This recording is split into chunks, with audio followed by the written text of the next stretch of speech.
दीपक परब, निरीक्षक, राज्य उत्पादन शुल्क भरारी पथक क्रमांक 2, कल्याण, नवनिर्मित ठाणे 2 या जिल्ह्याच्या अखत्यारीत त्यांना खास बातमी मिळाली होती की गोवा निर्मित व मध्य प्रदेश विक्रीस असलेले असा एक कंटेनर येणार आहे अशोक लेलँड कंपनीचा 6 चाकी.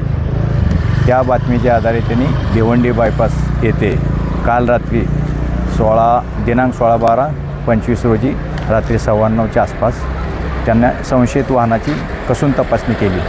त्यामध्ये त्यांना मध्य प्रदेशमध्ये विक्रीस व गोवा निर्मित 2 बिल टिपी बनावट बिल टिपी असलेले 708 बॉक्सेस जवळपास 72 लाख किमतीचे, वाहनाची किंमत 28 लाख, मोबाईलची किंमत 25 लाख असे सुमारे 1 कोटी किमतीचा मुद्देमाल त्यांनी महाराष्ट्रात विक्रीस प्रतिबंध असलेला मुद्देमाल जप्त केला.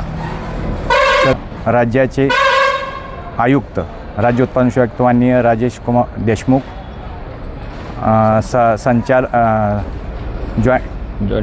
जॉईंट कमिशनर प्रसाद सुर्वे, विभागीय उपायुक्त प्रदीप पवार यांच्या आदेशान्वये पुढील तपास दीपक परब करत आहेत.